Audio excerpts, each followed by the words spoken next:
Hey guys what's up, मैं हूं अभिनव कुमार। आप मुझे देख रहे हैं क्लियर स्टेप ट्यूटोरियल्स पर। सो लास्ट क्लास में हम लोगों ने क्या किया था बच्चों? लास्ट क्लास में हम लोगों ने आरने को डिस्कस किया था। आरने में हम लोग ने देखा था कि तीन टाइप्स के आरने होते हैं अपने पास, ठीक है। सबसे पहला मैसेंजर आरने, फिर ट्रांसफर आरने, फिर उसके बाद राइबोसोमल आरने, है ना। तीन टाइप्स के आरने अपने पास प्रेजेंट होते हैं और मैसेंजर आरने हम लोगों ने पूरी अच्छी तरीके से डिस्कस कर ली थी। मैसेंजर आरने में हम लोगों ने देखा कि कैसे डीएनए जो है, कैसे डीएनए से जो है मैसेंजर आरएनए इंफॉर्मेशन चुरा के लेके आता है, ठीक है, प्रोटीन बनाने के लिए, ठीक है। राइट बच्चों, ये पूरा प्रोसेस अपन ने देखा, ठीक है। और ये प्रोसेस जो होता है वो ट्रांसक्रिप्शन की मदद से होता है, ट्रांसक्रिप्शन के हेल्प से होता है। हालांकि ट्रांसक्रिप्शन अभी हमने नहीं पढ़ा था, क्योंकि ट्रांसक्रिप्शन के बारे में हम लोगों ने बोला था कि ट्रांसक्रिप्शन हम लोग बाद में पढ़ेंगे, याद आ रहा है ना। तो इस लेक्चर के बाद पढ़ेंगे, ठीक है। इस लेक्चर आरने खत्म होने के बाद पढ़ेंगे, तो ये कॉन्सेप्ट बाद में पढ़ेंगे, राइट बच्चों। अब उसके बाद मैसेंजर आरने तो हमने पूरी कर ली थी। मैसेंजर आरने के बाद हमारा क्या आता है? ट्रांसफर आरने। तो ट्रांसफर आरने का सबसे मेन फंक्शन जो क्या है, वो है कि देखो यहां पर ये है साइटोप्लाज्म, और साइटोप्लाज्म में तुम्हारा ट्रांसफर आरएनए प्रेजेंट है। ट्रांसफर आरएनए अमीनो एसिड को लेके आएगा और यहां पर इसके साथ अटैच करेगा, ठीक है। ठीक है भाई, कैसे अटैच करेगा? तो यहां पर जो है, यहां पर एंटी कोडॉन्स प्रेजेंट रहेंगे, और मैसेंजर आरएनए पर आप जानते ही हो कोडॉन्स प्रेजेंट रहेंगे। तो अपने एंटी कोडॉन से कोडॉन्स को अटैच करेगा, ठीक है। अमीनो एसिड इसके 3' एंड से ज्वाइन होगा, ठीक है। राइट बच्चों, COH ग्रुप से, राइट। ओके, चलो तो स्टार्ट कर देते हैं ट्रांसफर आरएनए। टी आरएनए भी इसको बोलते हैं, टी फॉर ट्रांसफर, ठीक है, कोई दिक्कत। सबसे छोटा आरएनए होता है ये, सबसे छोटा आरएनए होता है, स्मॉलेस्ट आरएनए, ठीक है। सॉल्यूबल आरएनए होता है, क्यों? बिकॉज 1 MnSCl में ये क्या हो जाता है? सॉल्यूबल हो जाता है इजिली, इसलिए इसको सॉल्यूबल आरएनए भी बोलते हैं। It is adapter RNA. भैया ये क्या कर रहा है?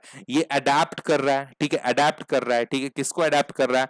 ठीक है, किसको अडेप्ट कर रहा है? ये मैसेंजर आरएनए को, मैसेंजर आरएनए को प्रोटीन बनाने के लिए अडेप्ट कर रहा है, तो अडेप्टर आरएनए भी इसको बोलते हैं। कितना कंटेंट है इसके अंदर? तो इसके अंदर है content 10 to 15% of cells total RNA. Ribosomal messenger RNA का कंटेंट कितना था? मैसेंजर आरएनए का कंटेंट था 1 to 5% of cells total RNA. वहीं ट्रांसफर आरएनए का कंटेंट है तुम्हारे पास 10 to 15% of cells total RNA, ठीक है ना। अब इसका इस मॉलिक्यूल का स्ट्रक्चर कैसा होता है? It is looks like inverted L. Inverted L जब 3D में तुम देखोगे ना, तो उल्टे एल की तरह दिखेगा, इन्वर्टेड एल की तरह दिखेगा, ठीक है। राइट बच्चों, फिर से सिंगल स्ट्रैंडेड होता है। क्या होता है? सिंगल स्ट्रैंडेड होता है, लेकिन सिंगल स्ट्रैंडेड होने के साथ साथ ये होता है फोल्डेड। ये होता है फोल्डेड। अब सिंगल स्ट्रैंडेड है, फोल्डेड है, लेकिन कहीं ना कहीं अब देखो, कहीं ना कहीं यहां पर देखो नाइट्रोजनस बेसिस है, नाइट्रोजनस बेसिस है। बाकी जगह तो नाइट्रोजनस बेसिस प्रेजेंट है, लेकिन यहां पर ये जो सर्कल है ना, सर्कल है ना, यहां पर नाइट्रोजनस बेसिस नहीं प्रेजेंट है, ठीक है। तो बाकी जगह तो कॉम्प्लीमेंट्री नाइट्रोजनस बेसिस बन जाते हैं, ठीक है। जहां पर सीधा सीधा है ये बन गए कॉम्प्लीमेंट्री नाइट्रोजनस बेसिस, लेकिन ये जो सर्कल है ना, यहां पर कॉम्प्लीमेंट्री नाइट्रोजनस बेसिस नहीं बन पा रहे हैं, और इस जगह को हम लोग बोल देते हैं लूप्स। आधी जनता को तो बच्चों यही नहीं मालूम होता है कि what do you mean by complementary, what is complementary. तो कॉम्प्लीमेंट्री का मतलब ऐसा कि अगर एक चीज तुम्हें दिया रहे ना, तो उसके कंपैरिजन में तुम दूसरी चीज को पता लगा पाओ। डीएनए के अंदर, चाहे आरएनए के अंदर, जो भी है, ठीक है, कॉम्प्लीमेंट्री के अंदर, डीएनए के अंदर हमने सीखा था कॉम्प्लीमेंट्री बेस पेयरिंग, ठीक है। उसका मतलब क्या था कि अगर हमें एक साइड की नाइट्रोजनस बेसिस मालूम है, ठीक है, तो आप दूसरे साइड का पता लगा सकते हैं, दूसरे स्ट्रैंड का पता लगा सकते हैं। तो यही है यहां पर भी, यहां पर ये देखो, ये कॉम्प्लीमेंट्री नाइट्रोजनस बेसिस है, मतलब यहां पर जो नाइट्रोजनस बेसिस होगी उसके बेसिस पर हम दूसरे स्ट्रैंड पर पता लगा देंगे। हालांकि ये एक ही स्ट्रैंड है, देखो यहां से स्टार्ट हुआ है, ये देख रहे हो, ये है, बात समझ में आ रही? तो ये एक ही स्ट्रैंड है, लेकिन कॉम्प्लीमेंट्री नाइट्रोजनस बेसिस बन गए हैं, तो ये फोल्डेड है। बात समझ में आ रही? लेकिन जहां पर ये कॉम्प्लीमेंट्री नाइट्रोजनस बेसिस नहीं प्रेजेंट है, उस जगह को हम लोग बोल देते हैं लूप्स। क्या बोल देते हैं बच्चों? लूप्स। और यहां पर ट्रांसफर आने का जो असली हीरो है ना, वो है लूप्स। क्योंकि अगर ये लूप नहीं रहता ना, तो कुछ भी नहीं हो पाता। तो इस लूप की कहानी को समझते हैं बच्चों, ध्यान से समझो, बहुत ही ध्यान से, मजे आ जाएंगे, ठीक है। ध्यान से देखो, DHU लूप, सबसे पहला है ये वाला DHU लूप, ठीक है। DHU का मतलब क्या होता है? What do you mean bye DHU? तो D का मतलब होता है डाई, H का मतलब होता है हाइड्रो और U का मतलब होता है यूरैसिल, ठीक है। सो डाई हाइड्रो यूरैसिल, यही होता है DHU लूप। तो डाई हाइड्रो यूरैसिल लूप इसको हम लोग बोल देते हैं, ठीक है। ये क्या काम करता है? ये काम करता है, ये काम करता है, ये काम करता है कि ये अमीनो एसिड को एक्टिवेट करेगा। क्यों एक्टिवेट करेगा? Because it is amino acid synthetase recognition group. It is amino acid synthetase recognition group. और अमीनो एसिड क्या करता है? अमीनो एसिड क्या करता है? वो अमीनो एसिड को एक्टिवेट करता है, अमीनो एसिड को एक्टिवेट करता है, ठीक है। देखो, ये अमीनो एसिड को रिकॉग्नाइज करेगा। अब उसको रिकॉग्नाइज करेगा, अपने साथ जोड़ेगा और बोलेगा कि तुम अमीनो एसिड को देखो और उसको एक्टिवेट करो और अपने साथ जोड़ लो। बात समझ में आ रही है बच्चों? सो इट यहां पर एक्टिवेशन होती है अमीनो एसिड की, एक्टिवेशन होती है अमीनो एसिड की। तो ट्रांसफर आरएनए को डायरेक्ट करेगा। अब ट्रांसफर आरएनए को डायरेक्ट करेगा जोड़ने के लिए, एक्टिवेट करके। तो जोड़ेगा कहां पर? जोड़ेगा कहां पर? जोड़ेगा इसके 3' एंड पर। So amino acid transfer RNA amino acid को कहां पर एक्सेप्ट करेगा? 3' एंड पर। तो यहां पर एक्सेप्ट कर रहा है, इसलिए इस 3' एंड को हम लोग बोल दे रहे हैं एक्सेप्टर एंड बोल दे रहे हैं। क्या बोल दे रहे हैं बच्चों? एक्सेप्टर एंड, क्योंकि अमीनो एसिड को यहीं पर एक्सेप्ट कर रहा है, ठीक है। सो हमने क्या किया? हमने DHU लूप की मदद से अमीनो एसिड को किया एक्टिवेट, और जब एक्टिवेट हो गया अमीनो एसिड, तब हमने उसको एक्सेप्टर एंड पर एक्सेप्ट कर लिया। एक्सेप्टर एंड से 3' एंड से अमीनो एसिड को जोड़ दिया, अमीनो एसिड जुड़ गया, ठीक है। ये प्रोसेस, ये पूरा कहां पर हो रहा है? ये तो मैंने पूछा ही नहीं। ये सारा प्रोसेस हो रहा है साइटोप्लाज्म में। बात समझ में आ रही है बात? ठीक है। तो अमीनो एसिड से एक्सेप्ट हो गया। आगे की कहानी क्या है, ध्यान से समझना। अब देखो, नेक्स्ट आ गया नीचे का। तो मैंने तुमको बता ही दिया है कि यहां पर एंटीकोडॉन प्रेजेंट होंगे। जैसे कि देखो, ये USC है, एक एंटीकोडॉन ही है, ठीक है। इसका कोडॉन मैसेंजर आरएनए पर प्रेजेंट होगा, राइट? कोई दिक्कत? अब जरा समझना बच्चों, ये है अगला लूप, टी साई सी लूप, टी साई सी लूप, ठीक है। ये टी साई सी लूप, ये 7 बेसिस का लूप होता है, 7 बेसिस से बने होते हैं, ठीक है। ठीक है, ये एक्चुअली में अटैचमेंट लूप कहलाता है। ये क्या काम करता है? ये ट्रांसफर आरएनए को लार्जर सब यूनिट ऑफ राइबोसोम से अटैच करता है, लार्जर सब यूनिट ऑफ राइबोसोम से अटैच करता है, ठीक है। कोई दिक्कत हुआ क्या बच्चों? लार्जर सब यूनिट ऑफ राइबोसोम से अटैच करता है। लार्जर सब यूनिट मतलब राइबोसोम में 2 सब यूनिट होते हैं, एक छोटा होता है और एक बड़ा होता है, ठीक है। तो ये छोटा वाला और ये बड़ा वाला। तो बड़े वाले से क्या होता है? अटैच होता है ट्रांसफर आरएनए लार्जर सब यूनिट ऑफ राइबोसोम से। क्लियर हुआ क्या? कोई दिक्कत? अब यही है ट्रांसफर आरएनए। अब बाकी जो भी कुछ होगा ना, तो वो अपने काम की चीज नहीं है। इतनी ही काम की चीज हो, इतनी ही पूछी जाती है, ठीक है। नेक्स्ट आ जाते हैं अपन राइबोसोमल आरएनए पर, थोड़ा और पिक्चर क्लियर होगा। राइबोसोमल आरएनए को देख लो, आर आरएनए बोलते हैं। आर से हुआ राइबोसोमल आरएनए बच्चों, है ना। आर से हो गया क्या? Ribosomal RNA. चला रुको, मैं पेन की थिकनेस बढ़ाता हूं, पेन की थिकनेस थोड़ी बढ़ाता हूं ताकि लिखने में अपने को आसानी हो जाए, है ना बच्चों। 1 मिनट रुक जाओ, ये सही है? बहुत सही है, एकदम दौड़ रहा है बच्चा, है ना। तो देखो, राइबोसोमल आरएनए में देख लो क्या होगा। राइबोसोमल आरएनए सबसे ज्यादा लार्जेस्ट होता है और सबसे ज्यादा स्टेबल होता है, सबसे ज्यादा स्टेबल होता है, ठीक है।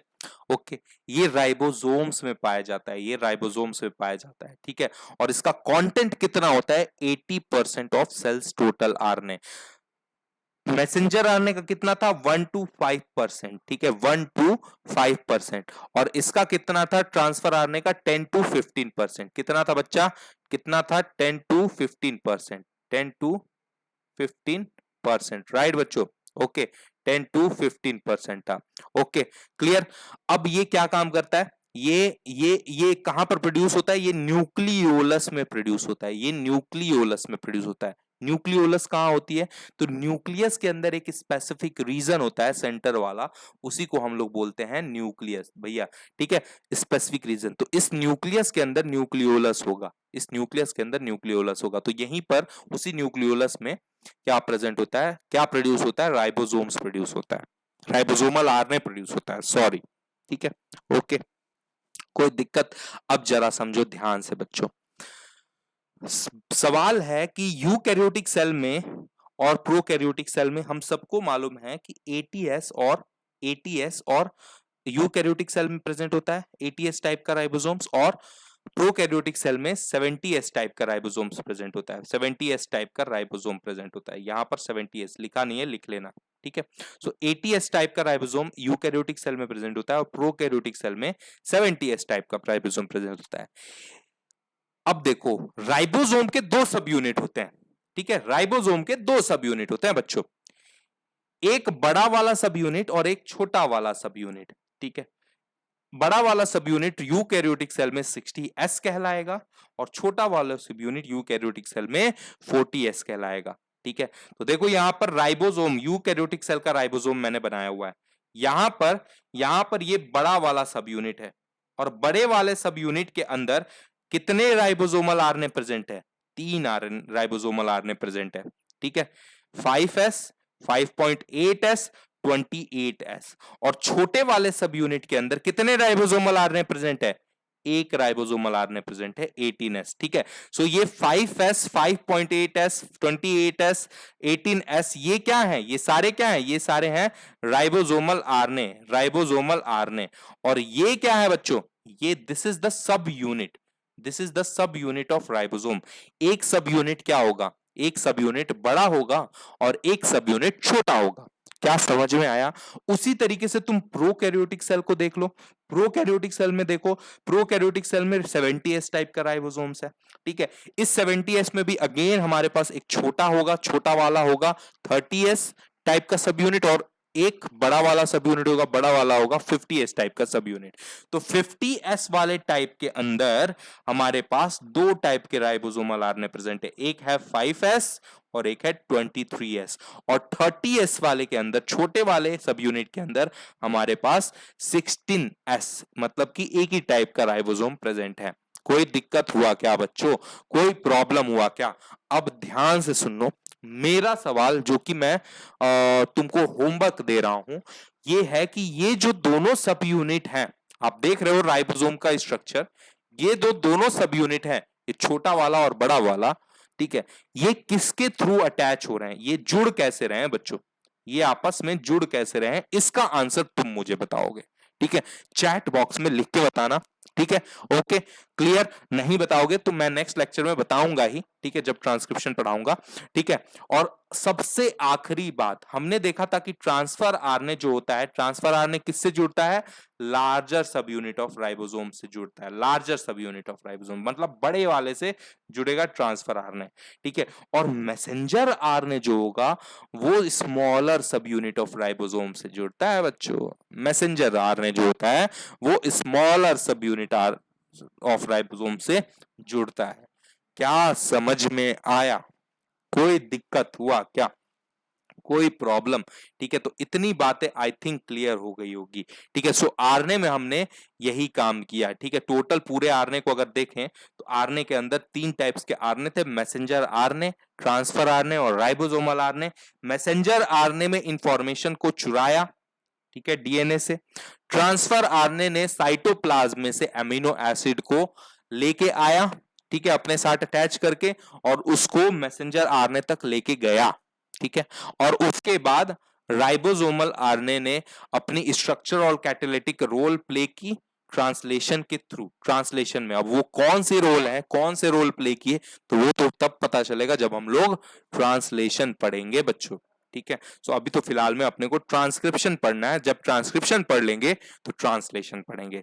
क्या समझ में आए कॉन्सेप्ट? आई होप मजे आए होंगे। अगर मजे आए होंगे ना बच्चों तो प्लीज लाइक तो बनता है, लाइक बनता है, और कमेंट करो बच्चों। कमेंट करना बहुत जरूरी है, क्योंकि आप जो बोलते हो ना, आप जब बोलते हो ना तो अंदर जो जैसे फिल्मों में होता है ना, करंट लगना, ठीक है, झंझना जाना, ठीक है, वैसी खुशी मिलती है यार। ठीक है, मतलब ऐसा 3 इडियट मूवी में देखो है ना, दुपट्टा ऐसा लगता है कि हवा में दुपट्टा उड़ रहा है, तेज तेज हवाएं बह रही है। ठीक है, वैसा वाला फील आता है यार। ठीक है, क्योंकि आप ही लोग तो मस्त असली प्यार हो ना, है ना बच्चों? असली प्यार तो आप ही लोग हो। है ना। ये जो पैशन है ना, ये जो जो आप लोग के कमेंट्स है ना, यही मुझे सबसे ज्यादा मोटिवेट करता है। तो इसलिए कमेंट बनता है, लाइक बनता है और शेयर तो बनता ही है बॉस, ठीक है। एटलीस्ट थ्री स्टूडेंट को, थ्री एस्पिरेंट को तो पहुंचाओ ही, मेरे वीडियोस को थ्री एस्पिरेंट्स को प्लीज और प्लीज पहुंचाओ बच्चों, ठीक है। अगर आपको थोड़ा सा भी, जरा सा भी पसंद आ रहा है कंटेंट, और अगर लग रहा है कि मैं नीट एस्पिरेंट्स के लिए कुछ अच्छा कर रहा हूं तो, ठीक है, तो प्लीज और प्लीज इन वीडियोस को एटलीस्ट थ्री एस्पिरेंट्स तक पहुंचाओ, ठीक है। लव यू बच्चा पार्टी, मिलते हैं नेक्स्ट लेक्चर में, ठीक है। नेक्स्ट लेक्चर में हम लोग ट्रांसक्रिप्शन डिस्कस करेंगे, ठीक है, ट्रांसक्रिप्शन डिस्कस करेंगे, राइट। चलो, लव यू बच्चा पार्टी।